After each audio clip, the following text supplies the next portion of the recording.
반갑습니다. 유마경 이야기 시간입니다. 지난 시간에는 사복불언을 가지고 연화장 세계, 곧 불국토가 신라 땅에 있었다. 그 말은 지금 이곳에도 여전히 연화장 세계가 있고 또 우리가 사는 이 세계는 그대로 불국토다 하는 것을 말씀드렸습니다. 오늘은 유마경 이야기의 첫째 품인 불국품을 마무리하는 시간으로 이어가겠습니다. 불국품에 이어서 이제 유마경이 본격적으로 등장을 하는데요. 그 전에 불국품을 정리하도록 하겠습니다. 불국품을 요약하자면 이렇게 간단하게 정리할 수 있습니다. 불국토는 항상 청정하다. 그리고 그 불국토는 바로 이 세계다. 중생이 사는 이 세계가 곧 불국토다 하는 겁니다. 불국토라고 하는 용어에는 부처님이 사는 또는 부처님이 머물고 있는 국토 이런 뜻이 담겨 있습니다.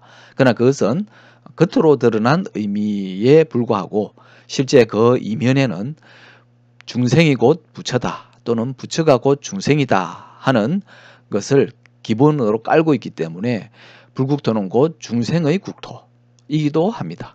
다만 깨달음을 얻었느냐 얻지 못했느냐 반야지혜를 터득했느냐 여전히 어리석으냐 하는 데서 부처와 중생이 나누어지죠. 바로 그러한 깨달음의 여부가 이 세계를 불국토로 느끼고 알고 살아가느냐 아니면 여전히 더러운 땅 분란이 가득하고 고통으로 가득한 세계로만 여기고 살아가느냐 이렇게 판가름이 난다는 겁니다. 요컨대 어리석음이나 탐욕을 부리는 한 인간은 불국토를 영원히 보지 못할 수 있다. 그러나 썩내지 않고 어리석음에서 벗어나고 탐욕을 부리지 않을 수만 있다면 바로 이 세계가 불국토임을 쉽게 자각할 수 있다 하는 것이 불국품의 요체다라고 말할 수 있습니다. 과연 그것이 진리인가 의심스러울 수 있습니다. 멀리 갈 것도 없고 복잡하게 생각할 것도 없이 우리 간단하게 한번 떠올려 보겠습니다. 자연을 한번 보십시오. 우리 주변의 자연. 지금 한국은 산이 거의 70%를 차지하는 전 세계에서도 매우 드문 희귀한 그런 산악지대로 이루어진 땅입니다. 평지라고 할 수 있는 곳은 20-30%가 채 되지 않는데 근데 이런 어떻게 보면 이 불균형이 심화된 그런 땅에서도 한국인은 경제적인 강국이 되었습니다. 심지어는 쌀, 농업 생산에 있어서도 자급자족이 거의 가능할 정도의 수준까지 이르는 나라입니다. 인간의 노력, 우리 한국인의 노력이 이렇게 만들긴 했지만 사실은 이 땅에 한국인이 살지 않는다고 한번 생각해 보십시오.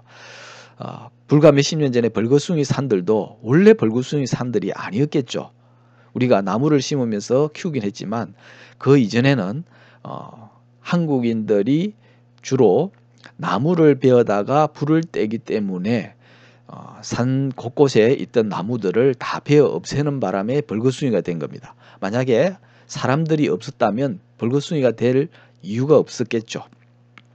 그러면 매우 우거진 산을 숲을 자랑하면서 굉장히 푸르는 모습을 보여주었을 겁니다. 한국의 산천뿐만 아니고 전 세계 모든 자연, 인간이 살고 있는 곳들을 이렇게 잘 유심히 보시면 인간의 발길이나 손길이 닿지 않은 곳은 여전히 아름답고 경이롭습니다. 그런 풍광을 자랑하고 아름다움을 유지해 가고 있습니다. 그런데 인간의 손길이 닿은 곳은 도시가 되고 그곳에서 소위 말하는 문명이 발달하긴 했지만 그것이 과연 아름다운가요? 편리하기는 하겠지만 아름답다라고 말하기는 어렵습니다. 가장 단적인 차이가 어디 있느냐? 자연의 상태에 그대로 있는 것들은 인간이 어떤 손을 대지 않더라도 어떤 짓을 하지 않더라도 여전히 깨끗하고 아름답습니다. 그죠? 우리가 산에 가면 물론 이제 태풍이 불고 폭우가 쏟아지면 한번 천지가 뒤집어지는 듯한 변화를 보이기는 합니다. 그렇지만 그런 경우라도 더럽다고 하는 상태는 오래 가지 않습니다. 곧바로 정리가 됩니다. 자연이 스스로 회복하는 능력을 보여줍니다. 반면에 인간의 도시를 한번 보십시오. 하루만 청소부들이, 미화원들이 청소를 하지 않는다면 얼마나 더러워지는지 우리는 경험을 통해서 아주 잘 알고 있습니다. 끊임없이 인간의 도시에서는 쓰레기들이 쏟아져 나옵니다. 사람들이 없다면 우리 명절만 보더라도 사람들이 자취를 좀 감추는 그러한 시기가 되면 쓰레기가 굉장히 줄어들죠. 그런데 연휴가 지나고 나면 다시 쓰레기들이 쏟아져 나옵니다. 지금 우리나라 사람들은 미화원들 덕분에 굉장히 깨끗한 도시에서 살아가고 있지만 전 세계 다른 도시들을 보면 한국의 도시들만큼 깨끗한 곳이 거의 드뭅니다. 뉴욕만 하더라도 세계적인 도시지만 그곳의 더러움은 이루 말할 수 없을 지경입니다. 아마 뉴욕의 전철을 한번 보신 적이 있을 겁니다. 전철과 전철 주위 얼마나 지저분하고 더러운지 이루 말할 수 없습니다. 전철 안에 쥐들이 돌아다닐 정도고 쓰레기들이 전철 안에 널려 있습니다. 사람이 탈 수 있는 그러한 이 교통수단이라고 하기에는 너무도 끔찍한 상황인데 그게 결국은 사람이 만든 거죠. 사람이 도시를 만들고 온갖 건물을 세우고 또 발전된 그런 수단들을 만들지만 결국은 다시 인간이 노력을 끊임없이 기울여야만 깨끗하게 유지가 될 수밖에 없는 그런 형국입니다. 이것은 곧 인간이 곧 더러운 세계를 만든다는 것, 더러운 땅을 만들고 있다는 것을 반증해 보이는 겁니다. 바로 인간이 스스로 어리석음 때문에, 탐욕 때문에, 썩냄 때문에 일으키는 갈등과 분란으로 이 세계가 고통으로 가득 차고 괴로움으로 가득한 세계, 예토가 된다는 거죠. 만약에 인간에게 그러한 쓸데없는 욕심이 없거나 어리석음에서 비롯되는 썩냄이 사라진다면 굉장히 평화롭고 안정된 세상이 될 겁니다. 한국인들은 대체적으로 어느 민족보다 뛰어난 심성을 갖고 있습니다. 그럼에도 갈등과 분란이 있죠. 그러나 그러한 심성이 좀 부족하기만 하면 갈등과 분란은 상상을 초월할 정도로 심각한 문제들을 연일 끊임없이 만들어냅니다. 최근 아프가니스탄에서 온 사람들 우리가 받아줬는데 그 땅에서 일어나는 일들을 한번 보십시오. 이슬람이라고 하는 종교를 내세워서 또는 종교의 교리를 내세워서 끊임없이 여성들을 차별하고 하대하고 제약 속에 묶어놓는 그런 짓을 할 뿐만 아니고 폭력을 서슴없이 저지릅니다. 인류의 역사를 보면 종교의 이름으로 저지른 폭력이 참으로 많습니다. 종교 자체가 문제가 아니고 사람이 종교를 만들고 그 종교를 유지하려고 애를 쓴다는 사실 자체가 문제가 되는 거죠. 불교도 그런 면에서 크게 다를 바 없습니다. 기독교나 이슬람만큼 폭력적이지 않다는 거지 내부의 혼란이나 갈등이나 또는 타락은 그에 못지 않습니다. 그래서 어떻게 보면 진정한 가르침, 깨달음이 부족해졌다고도 말할 수 있습니다. 사실은 단순하고 간결한 붓다의 가르침도 복잡해진 이유가 바로 성녀들의 지식으로 가득한 사고를 하는 그런 성녀들이 더욱더 복잡하고 난해하게 교리를 꼬아가면서 대중들이 접근하지 못하도록 만든 탓이 또한 큽니다. 그래서 저는 되도록이면 불자 여러분들이 불교 경전을 직접 읽어보시기를 권합니다. 논서들은 읽지 않아도 됩니다.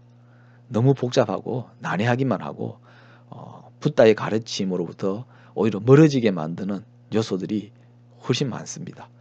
경전을 직접 보시는 것이 낫죠. 우리가 맛있는 음식을 알고 싶으면 그런 음식을 만드는 곳에 가서 직접 먹어보는 것이 최상입니다. 가장 또 바른 길이죠. 먹은 사람의 이야기를 아무리 들어봐야 소용이 없습니다. 감을 잡기 어려울 뿐만 아니고 전혀 그 맛을 느낄 수도 또 알 수도 없죠. 그래서 붓다의 가르침을 직접 맛보는 것이 훨씬 더 기묘하고 중요하다. 다시 요약하면 자연을 늘 보십시오. 한국이라고 하는 것은 자연을 얼마든지 쉽게 접할 수 있는 곳입니다. 큰 도시에 살더라도 도시 안에 공원도, 산도 또는 강도 흐릅니다. 조그만 마음의 여유를 가지고 자연을 접하려고만 하면 얼마든지 자연의 본 모습을 담뿍 느낄 수 있는 그러한 환경에 있습니다. 그 자연을 보시면 인간이 살아가는 이 도시, 문명화된 도시라고 하는 곳이 얼만큼 지저분하고 인간의 욕망으로 뒤얽혀서 더 복잡하고 괴로움을 끊임없이 생산하는 곳인지를 여실하게 느끼실 수 있습니다. 반면에 자연이라고 하는 것은 인간의 손길, 발길이 닿지 않으면 않을수록 훨씬 깨끗한 청정한 세계를 유지하고 있다 하는 것을 아실 겁니다. 바로 그것이 불국토나 다름이 없습니다. 그러면 붓다가 왜 이 속세로 내려왔느냐? 속세에 있는 사람들에게 바로 그런 자연의 맛이 멀리 있는 곳이 아니고 가까이 있다는 것을, 그리고 그 자연에서 진정한 불국토를 맛볼 수 있다고 하는 것을 일깨워주기 위해서입니다. 오늘이라도 한번 당장 가까운 산에 한번 올라가시고, 특히 사람들이 많이 다니지 않는 길을 한번 가보시고, 그래서 풍경을 한번 감상해 보십시오. 그 순간이 불국토가 도래하는 순간입니다. 연화장세가 펼쳐지는 순간입니다. 불국품, 유마경의 불국품에서 말하고자 하는 것은 바로 이렇게 요약 정리할 수 있습니다.